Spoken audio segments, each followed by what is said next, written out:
अस्सलाम वालेकुम नाज़रीन, प्रोग्राम हम देखेंगे के साथ मैं हूं आदिल निज़ामी। नाज़रीन, प्रोग्राम के एंकर पर्सन मंसूर अली ख़ान साहब तातीलात पे हैं। उनकी अदम मौजूदगी में आज ये प्रोग्राम करने की ज़िम्मेदारी मुझ पर है। नाज़रीन, मुल्क की सियासत इस वक्त अदालतों के गिर्द घूमती हुई हमें दिखाई दे रही है। अदालतें मुल्क की सियासी सिमत का फ़ैसला करेंगी। PTI का बल्ला हो या 62(1)F की तशरीह हो, तमाम मामला सुप्रीम कोर्ट ऑफ पाकिस्तान में ज़ेर समात हैं। इसके साथ साथ हमने देखा कि इंतखाबात में चंद हफ्ते बाकी हैं, लेकिन ग्राउंड पर ताहाल इंतखाबी मुहिम उस तरह से हमें दिखाई नहीं दे रही। इंतखाबात के इल्तवा की भी बातें हो रही हैं। आज के प्रोग्राम में इन्हीं इशूज़ पर बात करेंगे। हमारे साथ मौजूद हैं नसरुल्लाह मलिक साहब, सीनियर एनालिस्ट हैं। हमारी दूसरी मेहमान है समीना पाशा साहिबा, आप भी एंकर पर्सन हैं, सीनियर एनालिस्ट हैं। जबकि हमारी तीसरी मेहमान है आसमा बदूद साहिबा, सीनियर एनालिस्ट हैं। मलिक साहब, आपसे बात का आगाज़ कर लेते हैं। अगरचे सुप्रीम कोर्ट पाकिस्तान बारहा कह चुकी है कि इंतखाबात तवालत का शिकार नहीं होंगे, बर वक्त होंगे, डेट आ चुकी, स्केड्यूल जो है वो आ चुका, लेकिन ताहाल ग्राउंड पे उस तरह इंतखाबी सरगर्मियां हमें दिखाई नहीं दे रही।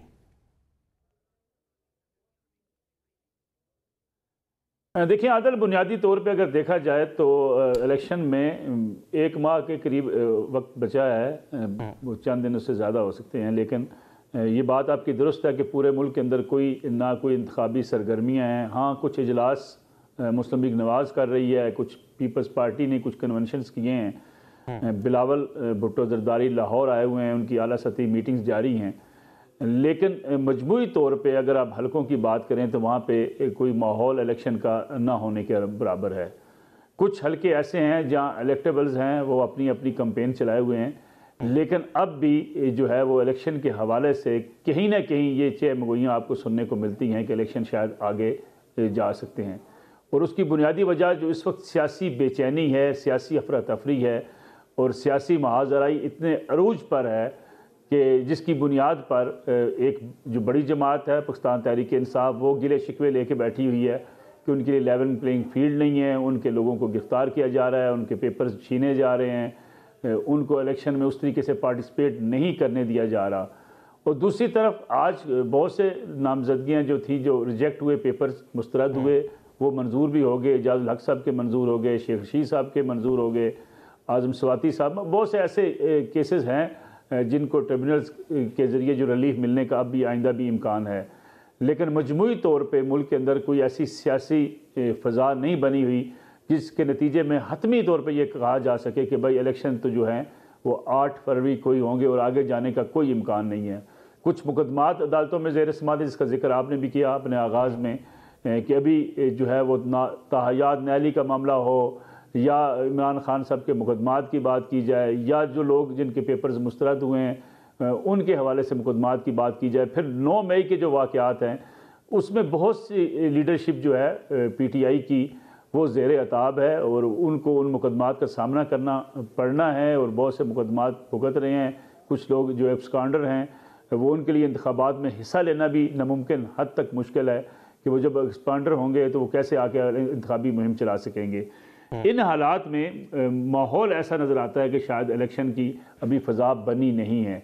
लेकिन इसके साथ साथ देखें, जब आप इस किस्म की सूरत हाल का सामना होता है किसी भी मुल्क के अंदर, तो ये देखा जाना बड़ा ज़रूरी है कि आखिर ऐसा हुआ क्या है। बुनियादी तौर पे तहरीक इंसाफ ने जो एक बड़ी गलती की वो 9 मई वाली, उन्होंने एहतजाज जो किया अपने लीडर की गिरफ्तारी के ख़िलाफ़, उसे एक ऐसा रंग दे दिया गया और एक ऐसा तरीक़ाकार इख्तियार किया गया जिसके मुताबिक स्टेट इंस्टीट्यूशंस और पॉलिटिकल वर्कर्स आमने सामने आ गए। मैं समझता हूँ ये पाकिस्तान की 76 साल तारीख़ में कभी ऐसा हुआ नहीं कि स्टेट के इंस्टीट्यूशंस के ऊपर इस तरीके से चढ़ाई की जाती, इस तरीके से हमले किए जाते, जिसको बहरहाल पाकिस्तान की इस्टेब्लिशमेंट जो है किसी सूरत इसको हज़म करने को तैयार नहीं है। मतलब पाकिस्तान तहरीक इंसाफ का हाल 9 मई वाक़यात से बाहर नहीं आ पा रही, उसके जो कॉन्सिक्वेंसेस हैं उससे बाहर नहीं आ पा रही। समीना साहब, आप भी बताएं कि देखें सूरत हाल आपके सामने है, जिस तरह मलिक साहब ने भी कहा चंद हफ्ते बाकी हैं, इंतखाबी माहौल जो है वो नहीं बन पा रहा।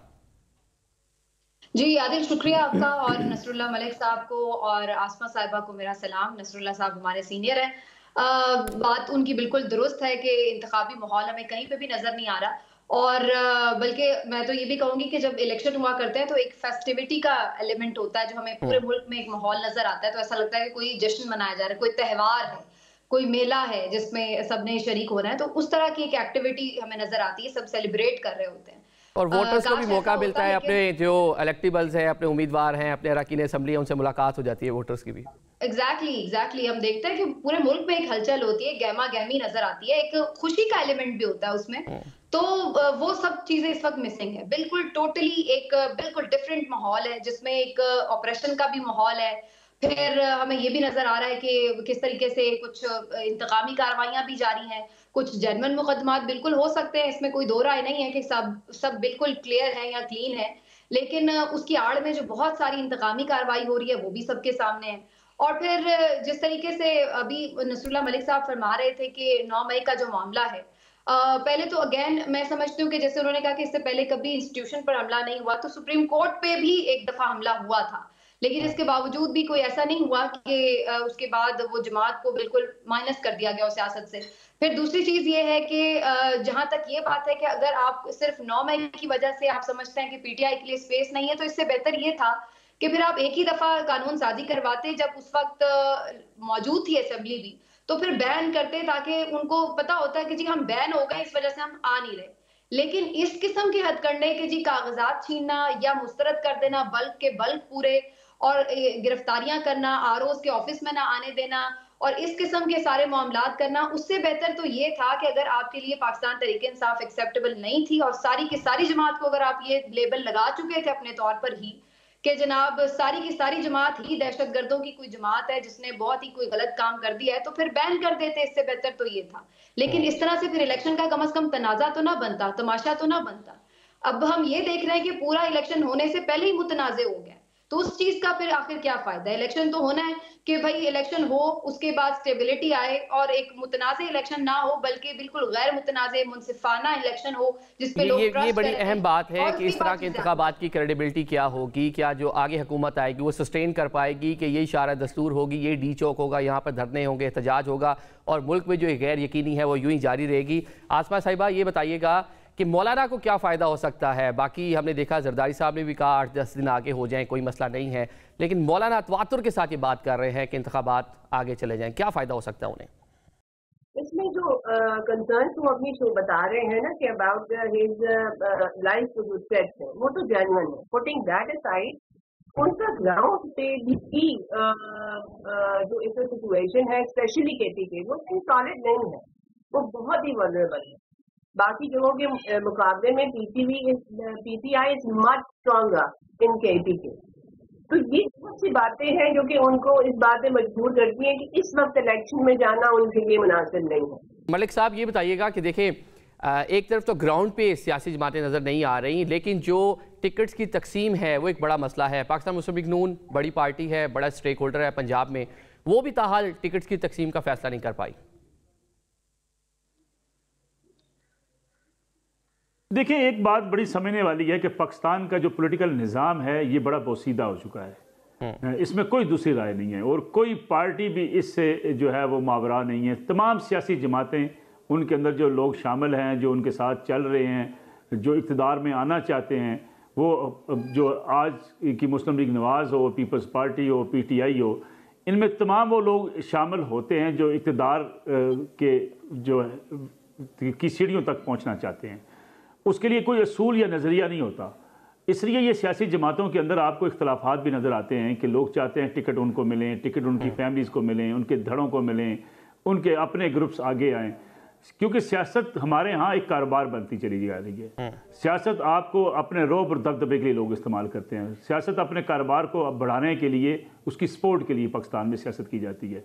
पाकिस्तान में ऐसी सियासत नहीं होती कि एक शख्स 2 बार कौमी असम्बली का मेंबर रह जाए और उसके बाद कि ठीक है जी मैं अब अलग होता हूँ, कोई अब मेरे हल्के में कोई और आ जाएगा। यहाँ पे तो ये कोशिश भी की जा रही है कि अपना हल्का खुद, अगर आपको नेशनल असम्बली की टिकट चाहिए है तो अपने बेटे के लिए आप एमपी की सीट मांग रहे हैं। मैं वही आपसे अर्ज कर रहा हूँ कि हमारे यहाँ चूँकि सियासत जो है वो एक कारोबार का शक्ल इख्तियार कर चुकी है और किसी ने इसको बेहतर करने की कभी कोशिश नहीं की।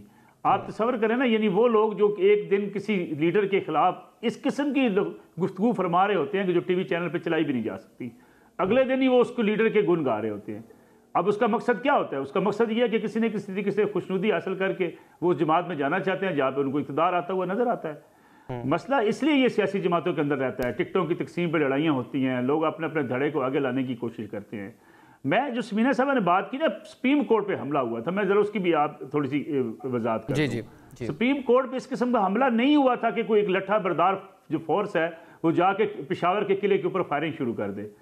सुप्रीम कोर्ट पे हमला ऐसा नहीं हुआ था कि फैसलाबाद के अंदर कुछ जंगजू निकलें, जाके फायरिंग करते हुए आपके इंटेलिजेंस के इदारे के दफ्तर के ऊपर फायरिंग शुरू कर दें। यानी ऐसा पाकिस्तान की तारीख में कभी नहीं हुआ कि कोई पॉलिटिकल वर्कर्स निकलें और जाके वो असला लहराते हुए इंटेलिजेंस के इदारों के दफातर के ऊपर, उनके घरों के ऊपर जाकर हमले शुरू कर दें। ये पाकिस्तान की तारीख में पहली बार हुआ है। यानी जिसको आप GHQ कहते हैं, जो आपके यहाँ सिक्योरिटी की अलामत समझा जाता है, जिसको आप इस मुल्क की अफवाज पाकिस्तान का मरकज कहते हैं, उस मरकज के ऊपर जाके लोग गेट तोड़ना शुरू कर दें, अंदर दाखिल होने की कोशिश करें, ये पाकिस्तान की तारीख में कभी नहीं हुआ। आप फौज की सियासत में मुदाखलत पर तनकीद कर सकते हैं, आप इस्टेब्लिशमेंट के किरदार पर तनकीद कर सकते हैं, आप जितने आमर इस मुल्क में गुजरे, फौजी डिक्टेटर गुजरे, उनके किरदार पर आप बहस कर सकते हैं, लेकिन आपको ये हक हासिल नहीं है कि वो सिक्योरिटी के इदारे, वो सिक्योरिटी के अफसरान जिनके घरों में उनके बीवी बच्चे, उनकी फैमिलियां रहती हैं, वहां जाकर फायरिंग शुरू कर दें, वहां आप जाके गेट तोड़ के अंदर दाखिल होने की कोशिश करें। अगर वहां पे जाके उनके बच्चों का नुकसान होता, उनकी ख्वातीन का नुकसान होता, कौन जिम्मेदार था? फिर आपने रियासत को ये पैगाम, पूरी दुनिया को ये पैगाम दिया कि ये रियासत जो है बनाना रिपब्लिक है, क्लाशनिकोव आपके हाथ में है, बंदूक आपके हाथ में है, पेशावर में जाकर आप इंटेलिजेंस के इदारों के ऊपर फायरिंग शुरू कर देते हैं। ऐसा दुनिया के किसी मुल्क में नहीं होता। किसी इंटेलिजेंस के इदारे के खिलाफ जाके लोग उंगली नहीं उठा सकते, उंगली उठा के बात नहीं कर सकते, लेकिन पाकिस्तान के अंदर ये माहौल बनाया गया, उसका खुमियाजा आपको भुगतना पड़ेगा। ये जो सोच है ना कि ठीक है 9 मई आया, खत्म हो गया, इलेक्शन में हिस्सा लेने दें, कोई बात नहीं, हो गया, ये नहीं होगा। रियासत ने एक रेड लाइन जो है उसको डिटरमाइन करना होता है कि इससे आगे किसी गिरोह को आने की इजाजत नहीं देंगे। आपने तालिबान के खिलाफ ऑपरेशन क्यों किया? इसलिए कि उन्होंने रियासत के कानून को मानने से इनकार कर दिया। इमरान खान साहब भला गिरफ्तार हुए, सही हुए, गलत हुए, कोर्ट फैसला करती, आपने ये नारा दे दिया रेड लाइन हमारी, हम गिरफ्तार नहीं होने देंगे, हमारे लीडर को वापस हमारे पास लेकर आओ। ये किस मुल्क के अंदर होता है कि जो लोग कहें कि हम हमारे लीडर को यहां वापस लेके आओगे जेल से निकाल के, वरना हम तुम्हारी ईंट से ईंट बजा देंगे? किस मुल्क में ये होता है कि अपने मुल्क को गालियां दी जाती हैं?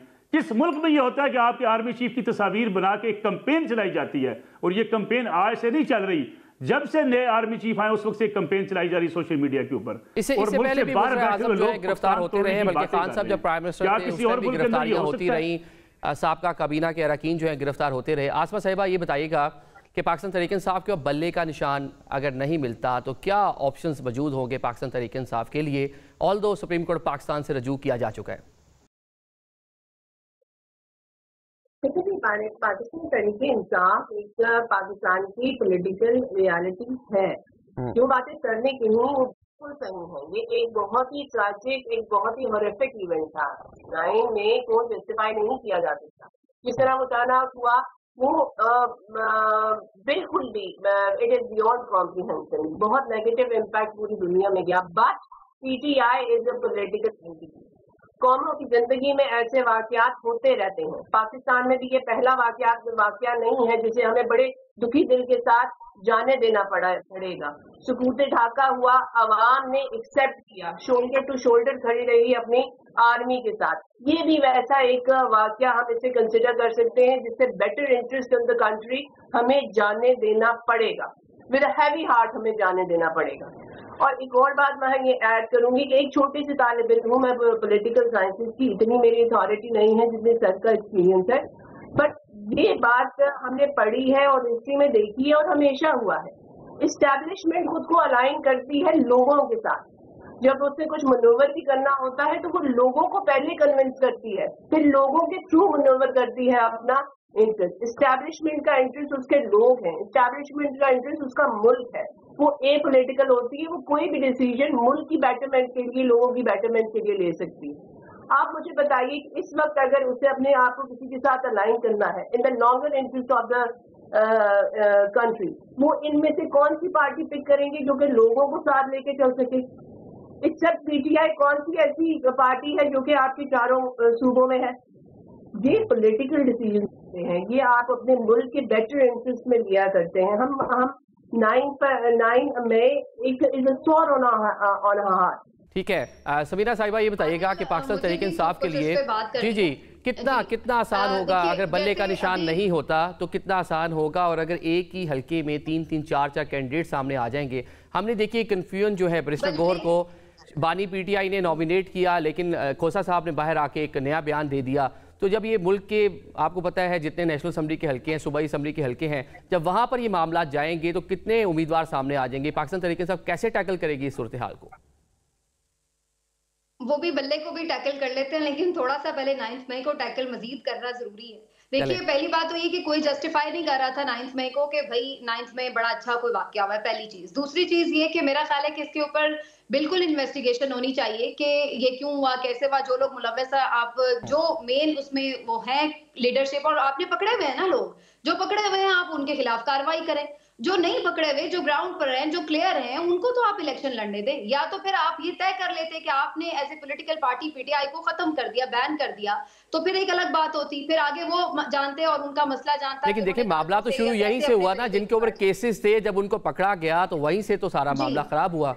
नहीं, मैं ये 9 मई के केसेस की बात कर रही हूँ कि 9 मई का जो आपने 100 बंदे मिलिट्री कोर्ट्स के हवाले किया, मैं बाकी भी कोई 800,000 बंदा आपका जो है मुख्तलिफ जेलों में है, पता नहीं 8 महीने हो चले अभी तक उनके चालान नहीं मुकम्मल हो रहे। तो बात यह है कि अगर वो लोग जो पकड़े हुए हैं उनके खिलाफ आप करें जो कार्रवाई आपने करनी है, लेकिन जो बाकी अब ये जिन लोगों के कागजात मुस्तरद हो रहे हैं, शेर अफजल मरवत साहब हैं या उस्मान डार साहब की जो वालदा मोहतरमा, ये क्या 9 मई में मुलविस थी जो आप इनके कागजात नहीं जो है कबूल होने दे रहे? मेरा कहने का मतलब ये है कि जो आपके लोग नामजद हैं, चलिए आप उनको देख रहे हैं, कानून के मुताबिक ट्रीट कर रहे हैं, लेकिन जो आपके नहीं है उनको तो आप एज ए पॉलिटिकल पार्टी तो वो अपनी जगह मौजूद है, तो आप उसको लड़ने दें। वहां पर क्यों आप लोग ये हरकतें कर रहे हैं? उसके पीछे सारी वही स्ट्रैटेजी है जो मैं नजर आ रही है कि क्योंकि पीएमएलएन को एक लेवल प्लेइंग फील्ड, जो सो कॉल्ड उनके नजदीक एक लेवल प्लेइंग फील्ड है कि जी मैदान साफ हो। अदरवाइज पीटीआई का प्रॉब्लम इस वक्त ये है कि वो इतनी मकबूल हो चुकी है कि वो अब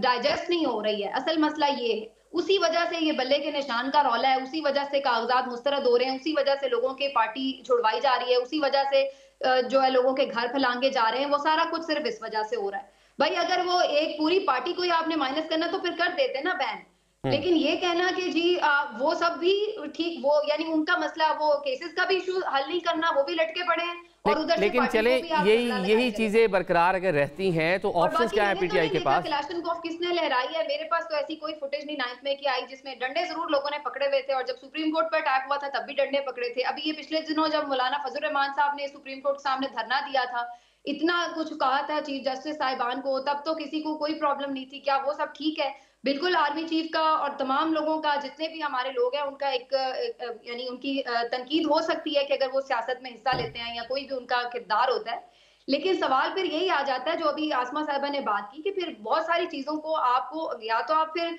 कानूनी तौर पर डील कर लें या फिर सियासी तौर पर डील कर लें। चीजों को डील करने की जरूरत है, ठीक कह रही हैं आप। नसरुल्लाह मलिक साहब ये बताइएगा कि क्या आपको पाकिस्तान तहरीक इंसाफ बतौर जमात बैन होती हुई नजर आ रही है, कोई पाबंदी लगती हुई दिखाई दे रही है इस पर?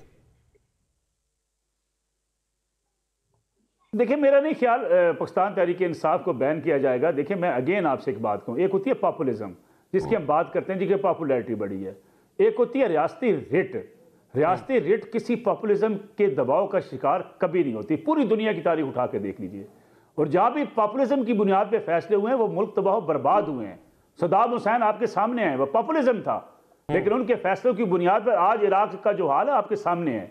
लिबिया कर्नल कजाफी के पास था, पॉपुलिज्म था वहां पे। आज लिबिया की गलियों में जो कुछ हो रहा है आपके सामने है। सीरिया आपके सामने है। जापान ने पॉपुलिज्म की बुनियाद पर एक फैसला किया था, उसके बाद आज के दिन तक उसकी सिक्योरिटी अमेरिका के पास है। यानी कुछ चीजें ऐसी होती हैं जो रियासत की रेड लाइन होती हैं, रियासत की रिट होती है, जहां रियासत अपनी रिट कायम करती है।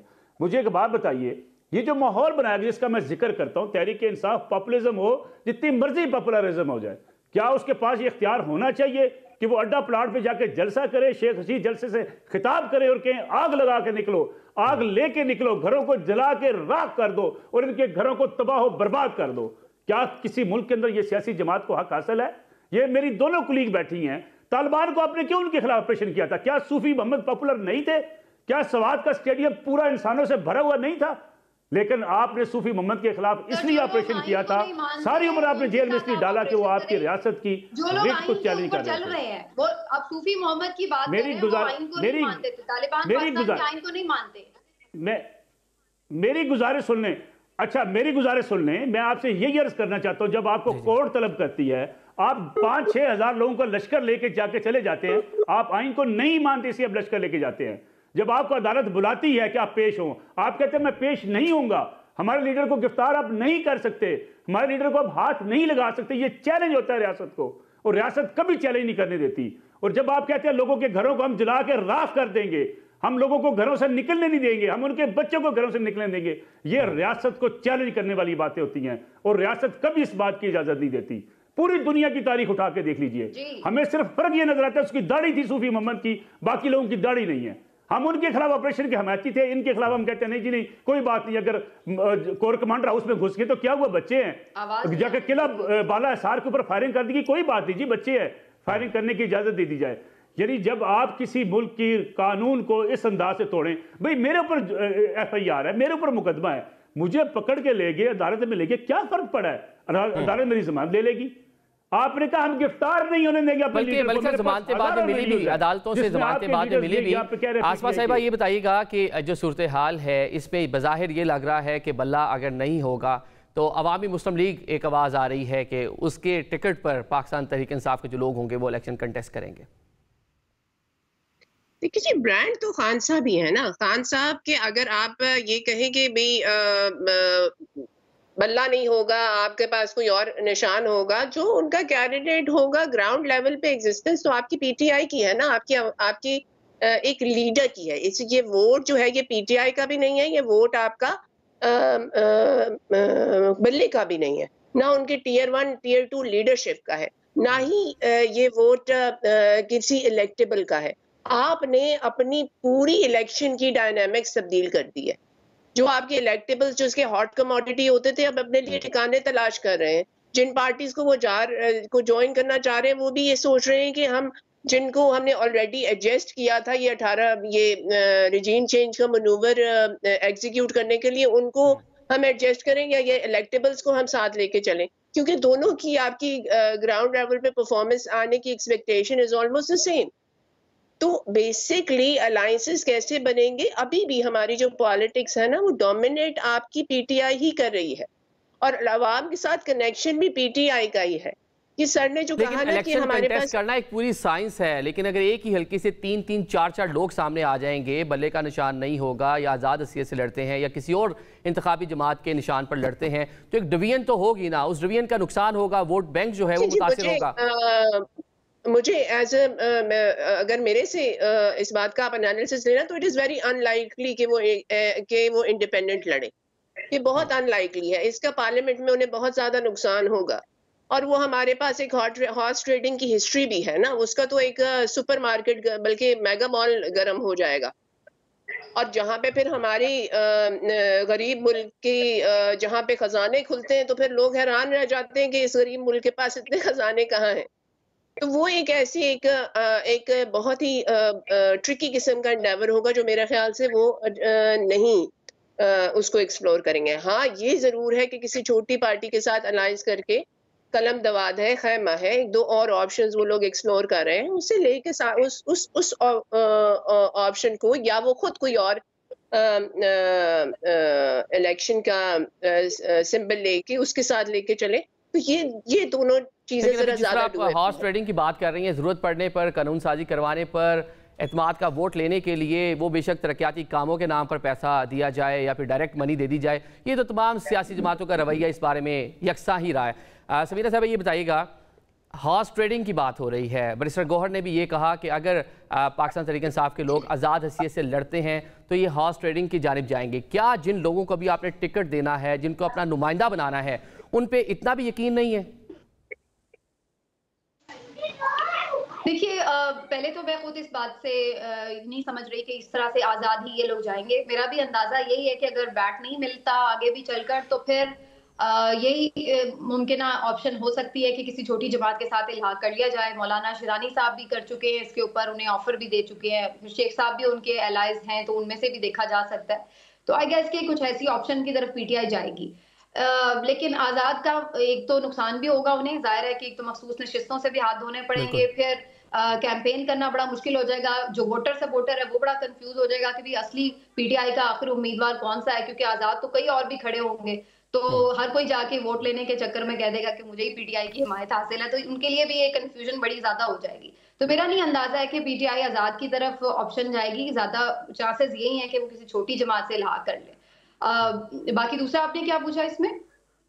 यही कि शेख साहब की तरफ जाएंगे और बाकी जो हॉर्स ट्रेडिंग की जानिब राह खुलेगी, ये बैरिस्टर गौर साहब कह रहे हैं। हॉर्स ट्रेडिंग बिल्कुल एक हमारे मुल्क का, आपको पता है, ये भी एक हमारी सियासी और जमहूरी तारीख का एक स्याह पहलू है। और बात ये नहीं है कि ट्रस्ट कितना है या नहीं है ट्रस्ट, लेकिन हमने अब ये देख लिया है कि बहुत ज्यादा हमारे माशाल्लाह से जो मेंबर्स हैं अरकान असेंबली, सिर्फ यही नहीं कि ऑब्लाइज होते हैं, कोई पैसों की वजह से चला जाता है, कोई दबाव की वजह से जा रहा है। तो जब अब हर तरह का तो ऑप्शन खुला हुआ है, जब एक पार्टी के मेंबर छुड़वाए जा सकते हैं तो फिर आजाद हैसियत से जब बेचारे वो लड़के आएंगे तो उन्हें किसी दूसरी तरफ शामिल क्यों ना करवाया जा सकेगा। तो ये तो बड़ा एक मतलब एक ओपन सीक्रेट है मेरा ख्याल है, जो सबको अब नजर आ रहा है।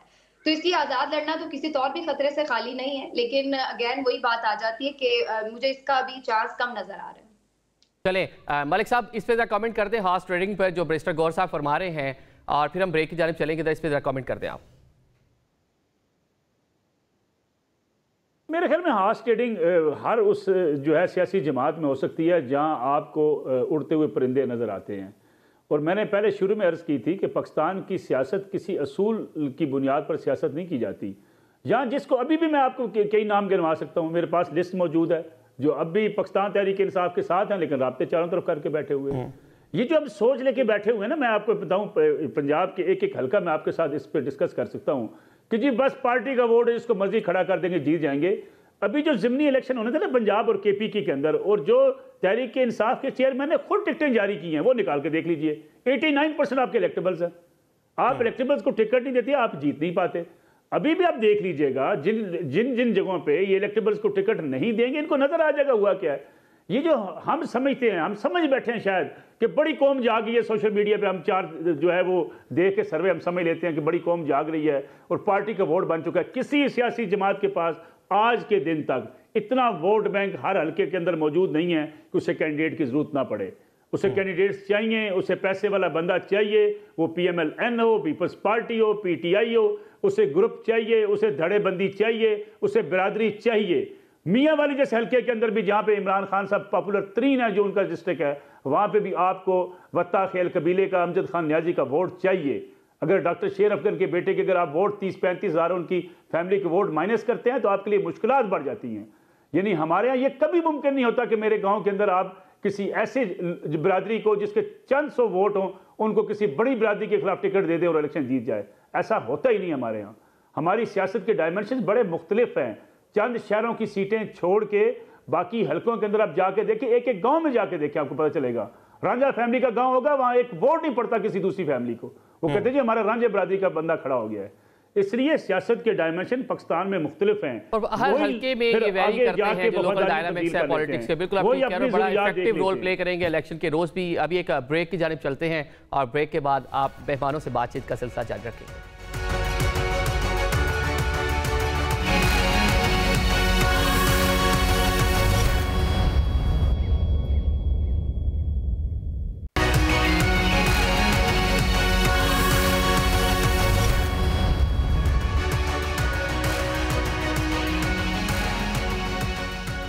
Welcome back after the break. नाज़रीन, बिलावल भुट्टो ने बयान दिया है या तो दोनों नाअहल होंगे, ऐसा नहीं हो सकता कि अदालत एक को अहल और दूसरे को नाअहल कर दे। बिलावल साहब के बयान के हवाले से मौजूद मेहमानों की राय जानते हैं। आसमा साहब, आपने सुना होगा, ऑल्दो पाकिस्तान पीपल्स पार्टी ने उन्हें प्राइम मिनिस्टर का जो उम्मीदवार है वो नॉमिनेट भी कर दिया है, लेकिन बिलावल साहब कहते हैं कि अदालतों में फैसले हैं, दोनों के लिए यकसा ही कोई फैसला आएगा। देखिए, वैसे तो यूनिफॉर्मिटी होनी चाहिए, मगर मैं इस बात पे बिलीव करती हूँ कि आपको एक फेयर ग्राउंड ऑफ कंपटीशन मिलना चाहिए। कोई भी चीज़ लाइफ टाइम के हवाले से मैं इस चीज़ को इंडोर्स नहीं करती। आपके पास अगर कोई एक मुद्दत होनी चाहिए सजा की, उसके बाद you come back, you repent and you come back, you reclaim. अगर आपसे कोई हुई है जिसकी आपने एक कंसिडरेबल ड्यूरेशन गुजार दी है, उसके बाद life starts over all over again. यही उसूल है इंसाफ का, और यही हमारी पॉलिटिक्स का भी होना चाहिए। There is nothing permanent. जब लाइफ में कोई चीज परमानेंट नहीं है तो इसको भी नहीं। लेकिन बकिया ये कोर्ट में है, अभी वहां पे देखते हैं इसके बारे में जो आपकी जुडिशियल माइंड्स हैं वो इसको कैसे एनालाइज करते हैं और इसको किस डायरेक्शन में लेके जाते हैं। हम तो सिर्फ उस पर अभी अपनी ओपिनियन ही दे सकते हैं। Let's see what comes from the judiciary, what comes in the verdict. Samira Sahiba, your take, क्या कहती हैं कि दोनों के लिए एक जैसा फैसला होगा बिलावल साहब जो फरमा रहे हैं? एक तो मुझे वैसे इस लॉजिक की समझ नहीं आती कि ये क्यों कहा जाता है कि ये उस वक्त ऐसे हुआ था तो अब ऐसे होगा, ये ऐसे हुआ था तो ऐसे होगा। भाई केस टू केस आपको देखना पड़ना चाहिए कि भाई जिसने जुर्म किया है उसको सजा मिले, जिसने जुर्म नहीं किया ये तो नहीं है कि जबरदस्ती उसको सजा देनी है कि चूंकि उसको मिली थी तो लिहाजा इसको भी मिलेगी। ये तो कोई लॉजिक ना हुई। दूसरी चीज ये है कि मैं लाइफ टाइम बैन या नहीं होना चाहिए, इसके ऊपर मेरा तो टेक ये है कि इसको इस हिसाब से तय होना चाहिए, इसके ऊपर ऐसी कानून साजी होनी चाहिए कि जितना कोई संगीन जुर्म है कि उसके हिसाब से नाअहली होनी चाहिए। अब जैसे हमारे यहाँ तो बिल्कुल सही भी मेंशन किया है कि बहुत सारे मामलात के ऊपर हम देखते हैं कि पॉलिटिकल विक्टिमाइजेशन शुरू हो जाती है।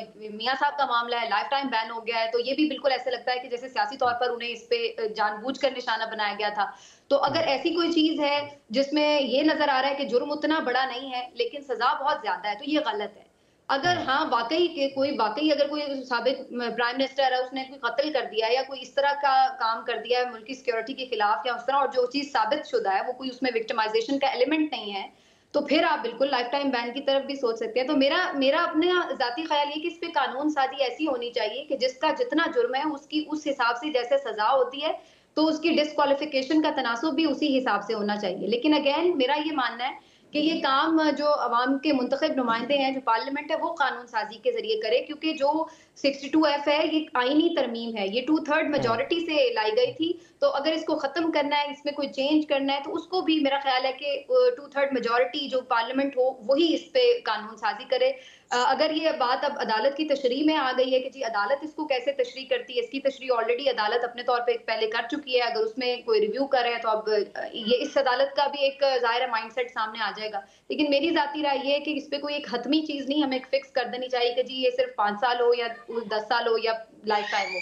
इसमें मैं एक चीज़ और ऐड कर दूं, इस्लामाबाद हाई कोर्ट का भी जो आज एक इस पर नैब की नाअहली के मामले पर आया जो फैसला, वो बड़ा इंपॉर्टेंट है। उन्होंने उसकी 5 साल जो पहले हुई भी थी 10 साल कर दिया, उसको खत्म करके उस पे स्टे बहाल कर दिया और उसको 10 साल दोबारा कर दिया।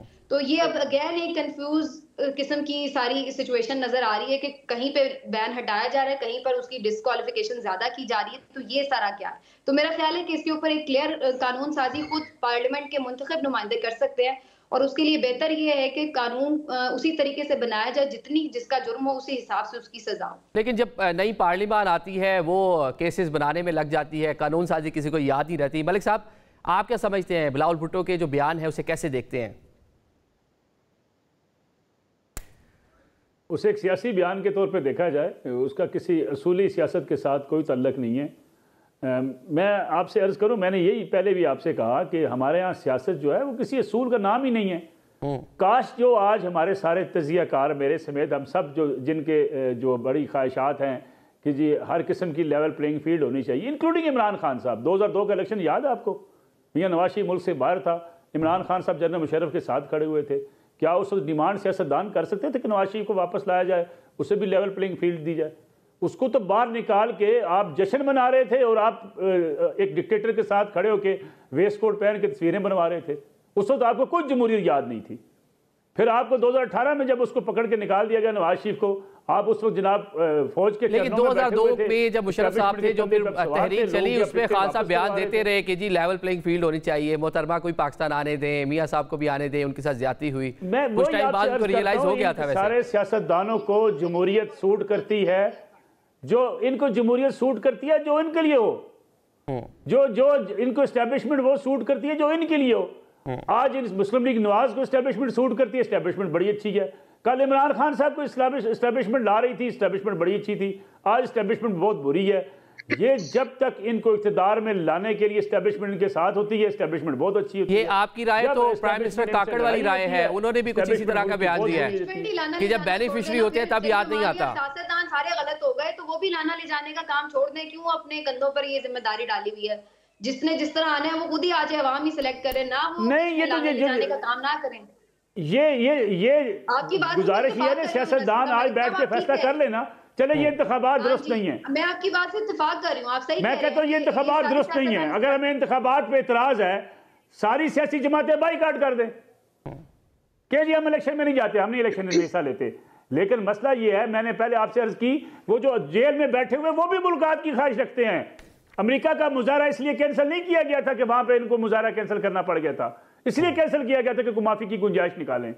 अब मैं क्या आपके टीवी पे बैठ के सारी बातें बता दूं कि जो किस तरीके से मुल्कातें की दरखास्तें की जाती हैं कि हमारे दोबारा मौका चाहिए। लेकिन बात ये है, बात मैं यही तो कह रही हूँ, सब देखते हैं तो वही देखना छोड़ देना। वो भी बार बार उन्हीं लोगों को कभी सहारे देते हैं, कभी नए लोग लेके आते हैं, फिर कभी पुरानों को सहारे देते हैं, उन पे भी तनकीद होती है और सियासतदान भी गंदे होते हैं। तो ये काम ही छोड़ दें, फिर उधर से लेकिन ये भी हिस्ट्री है ना कि सीओडी के बाद, चार्टर ऑफ डेमोक्रेसी के बाद, जिस तरह हमने देखा पीपल्स पार्टी ने और नून लीग ने डिसाइड किया था कि जो हार्डकोर इश्यूज हैं एक दूसरे की पॉलिटिक्स पे बात करेंगे लेकिन एक दूसरे के खिलाफ आलेकार नहीं बनेंगे।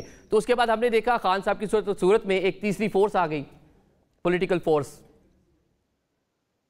देखिए जी, यही तो मसला है ना जी, मैं आपसे अर्ज कर रहा हूं कि जब एक फोर्स तैयार होती है। जी मलिक साहब, यही तो मसला है। मैं आप इस वक्त भी आपके नाम गिनवा सकता हूं। मुझे बताइए शेर अफजल मरबत के ऊपर पार्टी इतमाद कर रही है? नहीं कर रही है। वो कहते हैं जी कहीं और अलाइन है। बैरिस्टर गौर के ऊपर पार्टी इतमाद कर रही है? नहीं कर रही है। वो कहते हैं कहीं और अलाइनमेंट है। कहीं और जो लोग बैठे हुए, जो जेल में बैठे हुए, मैं शाह महमूद कुरैशी की मैं आपको मिसाल दूं, मैंने अब कई दफा कहा है कि वो मुस्लिम लीग नवाज के मियां नवाज शरीफ के पास जाती उमरा रायगढ़ में गए, जाके अपनी डिमांड्स रखी कि मियां साहब आप इस मुल्क के निजात दहिंदा, मैं आपके साथ शामिल होना चाहता हूं पीपल्स पार्टी छोड़ के, मैं PMLN में आना चाहता हूं, लेकिन मेरे मुल्तान की सीटें जो हैं उसका फैसला मैं करूंगा। मियां नवाज शरीफ ने जवाब दे दिया, वो इनकलाबी हो गए, वो जाके इमरान खान साहब के साथ शामिल हो गए बनी गाला में। उन्होंने कहा जी अब तो तहरीक इंसाफ चलेगी।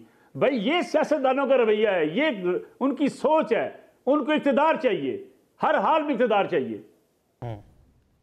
इस बात से तो मैं सर से एग्री करती हूँ कि बेसिकली रिस्पॉन्सिबिलिटी हमारे पॉलिटिशियंस में भी आनी चाहिए।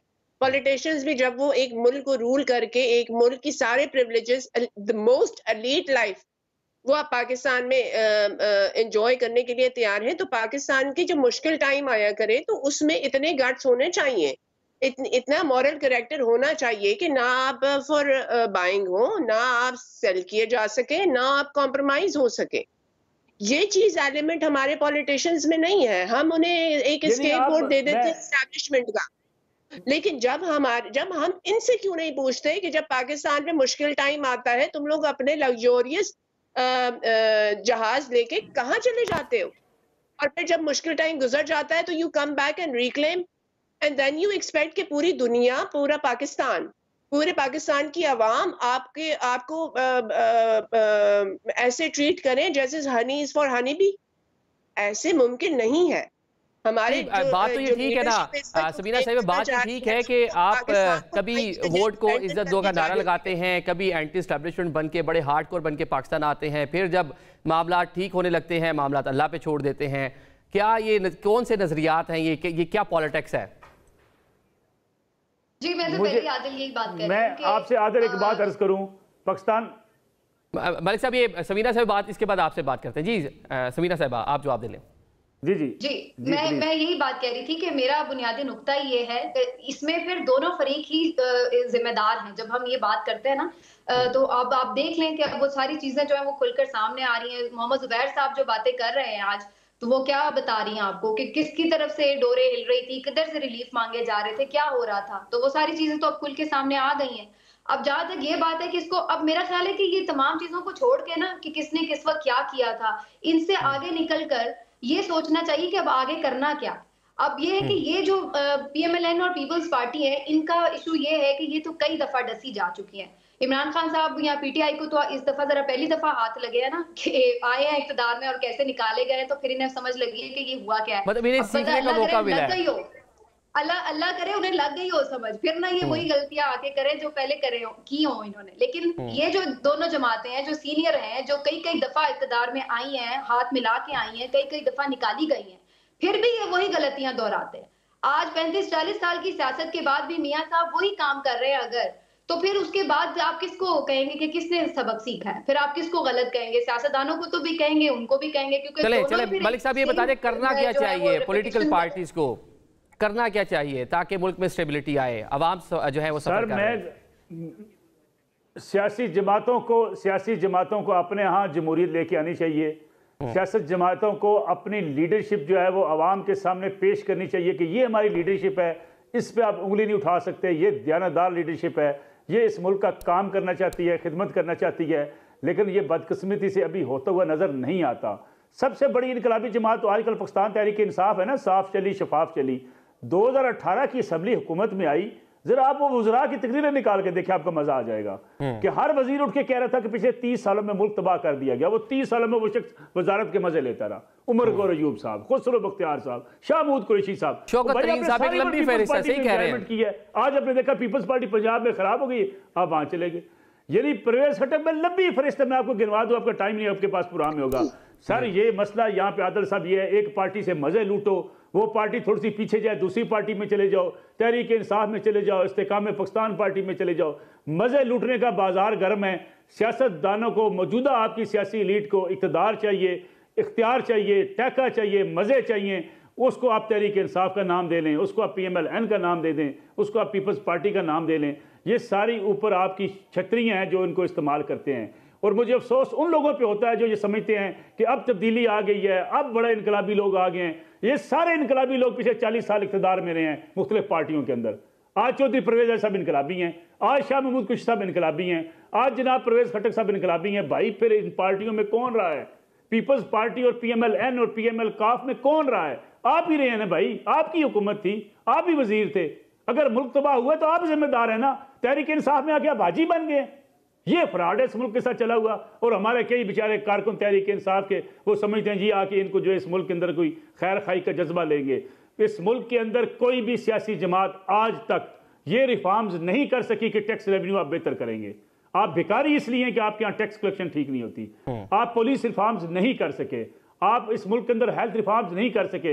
हाँ छोटे मोटे जो आप काम करते रहते हैं उसमें आप लगे रहते हैं, उसमें आप उसको आप बढ़ा चढ़ा के पेश करते हैं। सिर्फ नफरत की सियासत, एक दूसरे को हम उसको फांसी लगा देंगे, हम उसको गिरा देंगे, हम उसका खानदान खत्म कर देंगे, उससे सियासत को आउट कर देंगे। मौला जट की एक फिल्म है जो लगी हुई है, जो जितनी अच्छी तकरीर करता है, जो इतनी अच्छी चरब ज़बानी करता है, वो उतना ही पॉपुलर है। आपने बजा फरमाया नफरत की सियासत हो रही है, इंतकाम की सियासत हो रही है, लेकिन कोई अपनी परफॉर्मेंस पे बात नहीं कर रहा। आसमा साहिबा, हालात इस नहज पे पहुंच गए हैं, एक नया इंतखाब होने जा रहा है, सियासी जमातें कोई मुश्किलात का शिकार हैं, किसी के लिए लेवल प्लेइंग फील्ड है, क्या कहती हैं कि मामला ठीक कैसे हो सकते हैं? मामला सिर्फ ऐसे ठीक हो सकते हैं जब एक फ्री एंड फेयर इलेक्शन दिया जाए, जिसमें आवाम अपनी मर्जी से वोट करे और जिसको मुंतखब करे उसे पावर दी जाए।